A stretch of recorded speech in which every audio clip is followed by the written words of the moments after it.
here in the awesome Media Monarchy Kingdom for your delicious, nutritious Food World Order Wednesday. You guys know what it is? You guys know it is the second Wednesday of the month, and in this year of our Lord 2025, we have moved your monthly Mounsey Minute to the second Wednesday of the month. I think it gives it a little more prominent placement and is very less likely to be knocked off by holidays or there not being a fourth Wednesday of the month.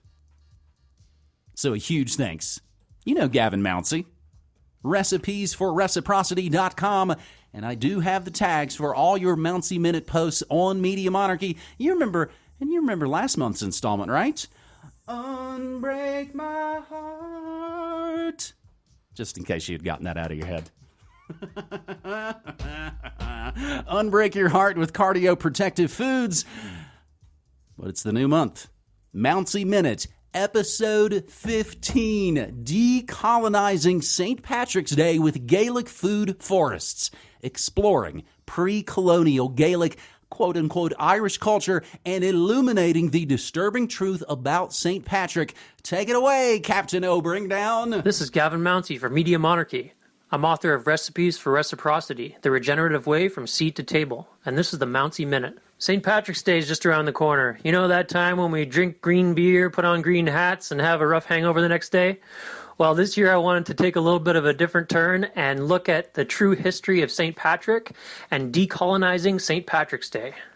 And aside from just deconstructing the colonial myths about St. Patrick, I also wanted to include some pre-colonial Gaelic foods in the article on Substack so you can get some inspiration for still celebrating the day. Firstly, I just want to say I've enjoyed my fair share of green pints while singing and dancing to someone playing the fiddle in the Irish pubs in my day. And I have Irish blood in my veins, so celebrating Irish culture is always going to have a close place in my heart.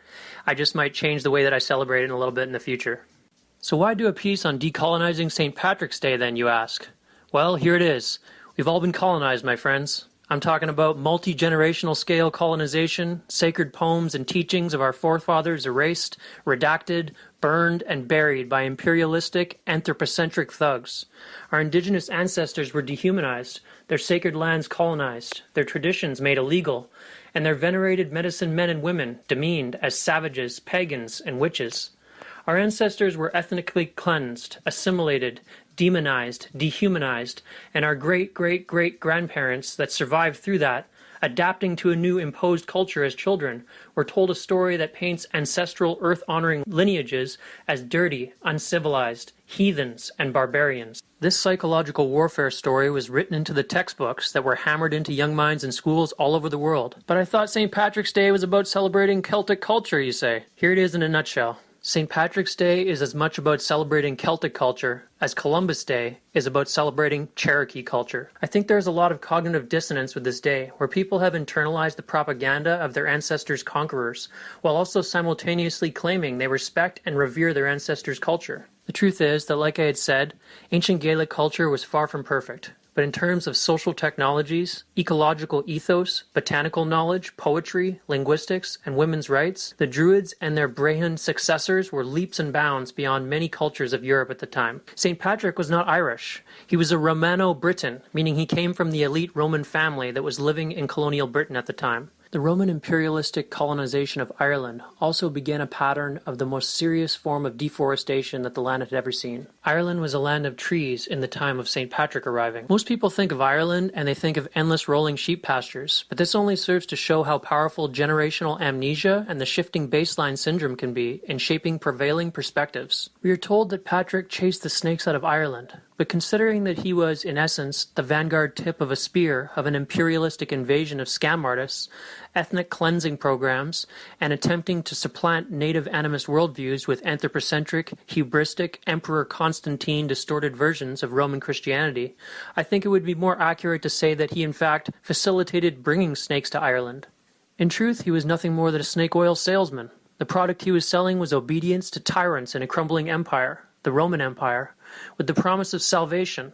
What people paid in return for the lies they bought from that snake oil salesman and his fellow minions of the Roman state was induction into an exploitative, humanocentric, arrogant, and hyper-centralized regime, which later morphed into the British Crown and government and clear-cut their forests. And while the Roman Empire's successors, the British Crown, were over here on Turtle Island creating the residential schools here in what is now Canada, murdering Indigenous children and trying to erase their culture, they were doing the same thing in Ireland. So now you're saying, way to go, Gavin, you totally wrecked my favorite day to drink and have a good time. Way to be a downer, man. For me, I'm still going to have a joyful celebration on the day. I just choose to make it about learning more about my pre-colonial Indigenous Gaelic and Druidic ancestors rather than highlighting the name of a Roman colonial imperialist. I think I'll make some recipes using what I've learned about some pre-colonial Gaelic foods. I'll do some forest bathing, as the Druidic physicians were known to prescribe walking in the forest for healing, try to learn a few Gaelic words, and enjoy a hearty beverage. Rather than drink the imported grain and hops-based ale served in bars, I think I'll try enjoying some mead. Mead is fermented honey wine, and records show that it was enjoyed and infused with herbs to be used medicinally by the Druids and everyday Gaelic folk. So in my post on Substack, I shared some information about a pre-colonial Gaelic form of mead, as well as some suggestions that you could infuse it with herbs and various trees that were used by pre-colonial Gaelic culture. There's lots of additional information on my Substack article about the different herbs and trees that pre-colonial Gaelic culture used in their medicine and in their food. I hope this little exploration of decolonizing St. Patrick's Day and looking at pre-colonial Ireland gets you guys inspired to connect with that part of your cultural history if you have it in your veins. And I hope it inspires all of you out there to take steps to decolonize your own ancestry. Take a look at how your ancestors lived in the pre-statist times and start to look at their traditions and how you can revive some that align with your ethics and your life path today. Well, that's it for me this month, guys. Cheers to your good health. Slán Java. Hi, this is Fiddlesticks from Phoenix, Arizona.